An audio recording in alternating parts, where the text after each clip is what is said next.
From CBS News Bay Area, this is the Evening Edition. Live from the CBS studios in San Francisco, I'm Brian Hackman. And I'm Andrea Nakano. We start with tensions both in Israel and here at home as the war moves into its next phase. This was the scene about an hour ago. 15,000 protesters making their way onto 101 near the Van Ness on-ramp. Highway patrol officers stood between them and freeway traffic. They were there to demand an end to aggressions in Israel. The crowd broke up just after 5. This started as a rally at the Embarcadero Plaza this afternoon. The Brooklyn Bridge was also shut down by protesters, and a pro-Palestinian rally was held at Pershing Square in Los Angeles. John Ramos was at that rally earlier in the day, and he has this report. It's been 3 weeks since the bloody attacks on Israel and the nightly bombings of Gaza as a response. Now it looks like Israel is poised for a ground attack, even as the battle for world opinion continues.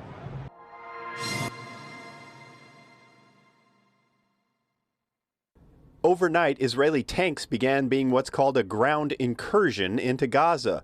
Whether they would stay was unknown, but Israel's defense minister, Yoav Gallant, seemed pretty clear, saying, quote, "We moved to the next stage in the war. Last evening, the ground shook in Gaza. We attacked above ground and underground. The instructions to the forces are clear. The campaign will continue until further notice." Israel says it is targeting Hamas, but Gaza is not the only place this war is happening. It's also happening right here, with rallies like this one in the plaza across from San Francisco's Ferry Building, growing in size and intensity with each passing week. I mean, Palestinians are being ethnically cleansed by the day. We're seeing it. 1.4 million are without homes. No food, no access to water. This is a humanitarian crisis. This is a man-made humanitarian crisis, and I fear that it will only get worse. My fear is that they will just abolish all the Palestinians out of Palestine. They will just get rid of them, one way or another. And in the crowd, there were plenty of Jewish people as well, calling for Israel to resist a ground assault on Gaza. No, we've seen it coming, but again, without a ceasefire, there's never going to be any chance of peace for either side. But peace is probably not the objective of either side right now. Hamas operates in a vast array of tunnels dug under densely populated areas of Gaza, which will be a tactical nightmare for Israel if and when it begins a ground assault. Roger Fagelson is executive director of San Francisco Hillel, a cultural group for Bay Area Jewish college students. He's concerned what a ground assault could mean for public opinion. I think it makes it much more complicated for us, especially as American Jews here. The college students are already on edge. They're scared. They're nervous. They're unhappy, largely because of all the vocal protests calling for basically the destruction of Israel. He points to a phrase that is frequently being chanted at the pro-Palestinian rallies. From the river to the sea! From the river to the sea! Palestine will be free! When you hear from the river to the sea, we're talking about from the Mediterranean to the River Jordan. That basically encompasses the entire territory of Israel. So they're calling for the destruction of Israel and, to an extent, the destruction of the Jewish people. So how would you feel? There are plenty of feelings on both sides, which means there isn't much room for compromise. Ted Franklin thinks it starts with an end to bloodshed, and he doesn't think Israeli tanks rolling into Gaza will make that happen anytime soon. I think it'll be a catastrophe, and a catastrophe for Israel as well as for the Palestinians. There's no easy way out. The true solution is a political solution, and as elusive as that may be. Both sides are convinced they are right and that they are fighting for their very survival. It's a combination that usually produces pretty tragic results. After threatening a ground invasion of Gaza for weeks, Israel is now engaged in what it calls ground incursions. And this is after nonstop airstrikes killed close to 8,000 Palestinians, according to the Gaza Health Ministry. Natalie Brand has more.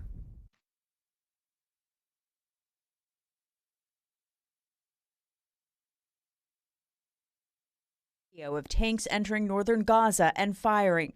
Smoke rose from fires burning in the area. Israel's army spokesperson says several Hamas commanders were killed. The military says fighter jets also struck dozens of Hamas tunnels and underground bunkers. Gaza remains in a communications blackout with no internet or cell phone service. Bring them home! The intensified operation is raising concerns among family members of hostages still in captivity who held a rally. We are very worried about our dearest, that they are there. Israeli Prime Minister Benjamin Netanyahu addressed the country, saying Israel is in a fight for its existence and a ground invasion is coming soon to wipe out Hamas and rescue the hostages. Sirens wailed in Tel Aviv and several people were hurt when rockets fired from Gaza landed in central Israel. From Wellington, New Zealand to London, thousands marched calling for a ceasefire. Yes, it was a crime by Hamas, but at the same time, what the Israelis are doing, this is genocide. The Hamas-run Gaza Health Ministry says the death toll is just over 7,700 and that the majority of those killed are women and children.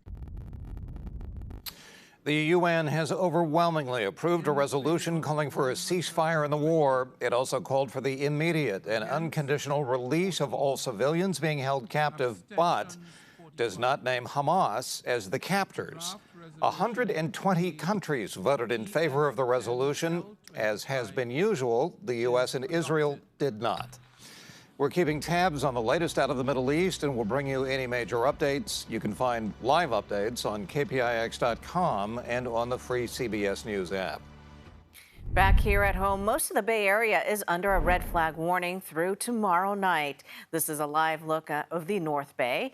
And Darren Peck joins us now he's been keeping an eye on the winds and how gusty it's been getting. You know, one of the challenges for that, Andrea, is that for most of us, we were talking about this before the newscast, and it's not really all that windy where we are. But this is a significant offshore wind event that's happening. So I want to help visualize this for you first. Take a look at us today. We've gone back to 6 a.m. We're just looking at humidity in the atmosphere.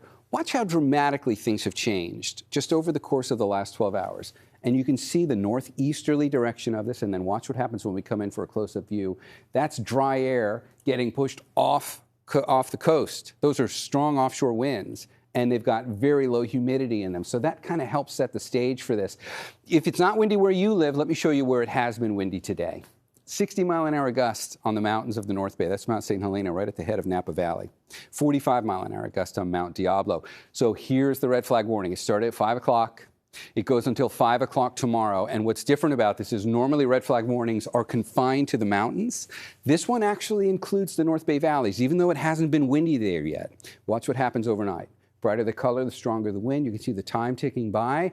By the time we get past about 2 or 3 in the morning, those winds are going to pick up. Here we are at 5 a.m. tomorrow. And now Santa Rosa has some of this. It's going to be real limited who gets this at the lower elevations. You got to be downslope of those mountains. Santa Rosa, you are. So tomorrow morning is going to be the time to be on guard for this. I'll be back with the rest of the forecast coming up in just a bit. For now, Brian, back to you. All right, thanks, Darren. According to CAL FIRE, the 4 deadliest wildfires in state history happened in October and November. That includes the Oakland Hills Fire and the Tubbs Fire. Hunter Sowards talked with CAL FIRE in Northern California about the current season. The traditional peak months of fire season may have passed. There is still that chance for wildfires to start. But Californians know best. There is just no such thing as a traditional fire season anymore.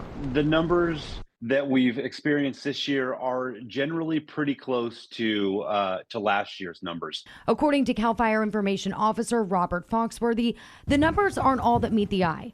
As slow as things have felt, total acres burned are actually higher than this time last year, at over 312,000 acres scorched so far. So we're actually up about 23 or so thousand acres from last year. But the numbers, they're relative. While it's felt calm for us in Northern California, I know the folks that are up in the northwest section of the state feel like this was a busier than normal fire season. On a 5-year average, however, the state is actually down roughly 1.2 million acres burned in comparison. So what happens to all that funding and resources not needed during a slow season? We don't want the public to think, oh, we didn't spend the money this year, so we won't have it next year. That's not how the state works. Saying unused money rolls over to next year, ensuring they are always ready for a disaster, asking you to be ready too. We still don't want the public to get complacent. Reminding you just how quickly a spark can spread. And if it's 1 acre and happens to blow an ember into your home and your home be destroyed by fire, that's going to be the worst fire season that you've ever experienced. In San Francisco, a pedestrian was hit by a car and killed today. Police say that it happened at about 11 in the morning on Post Street. Between Leavenworth and Hyde, the pedestrian was declared dead at the scene. The driver was arrested, but no charges have been filed yet. Oakland police have shut down a social media program aimed at making it easy for people to report auto burglaries. Their account was up for part of Friday after announcing it would be active all weekend. Also in Oakland, a fire damaged 2 houses before fire crews were able to get it under control. That's on 92nd Avenue near C Street.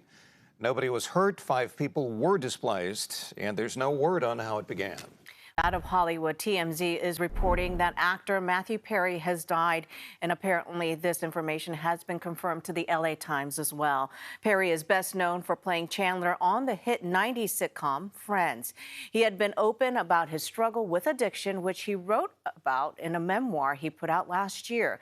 TMZ says Perry was found dead in a hot tub from apparent drowning. First responders were called for cardiac arrest, and there were no drugs found at the scene. He was 54 years old. To other news tonight, top stories that we're following. The race to the White House just got a little less crowded. Today, former Vice President Mike Pence announced he's suspending his campaign. Made that announcement while speaking at the Republican Jewish Coalition in Las Vegas. He said while he is leaving the campaign, he will continue to help elect, quote, principled Republican leaders. A return to work could be on the horizon for United Auto Workers with a new development a month and a half into the nationwide strike. A union source says they reached a tentative deal with Stellantis, the manufacturer of Dodge and Jeep. The details of the deal have not been made public yet. It follows a similar deal struck with Ford earlier in the week, and a deal with GM is reportedly close. Before the strike would end, however, the deals would need to be voted on and approved by rank-and-file members of the union. The search is over for the gunman behind the mass shootings in Maine that took the lives of 18 people and wounded 13 more. Police officials say the man, Robert Card, died of a self-inflicted gunshot wound. The discovery marked the end of a 2-day manhunt after he opened fire at a bowling alley and a bar. The wife of one of the people killed says that now we'll never know all the answers. First and foremost, I wanted him to be found, apprehended. I wanted to ask questions that will not be answered. Why did you do this? What was the motive? Why would you hurt so many families? The rampage was the deadliest mass shooting in the United States this year. Thanks for watching. We'll see you back here at 11. Until then, the news continues streaming on CBS News Bay Area. Good night.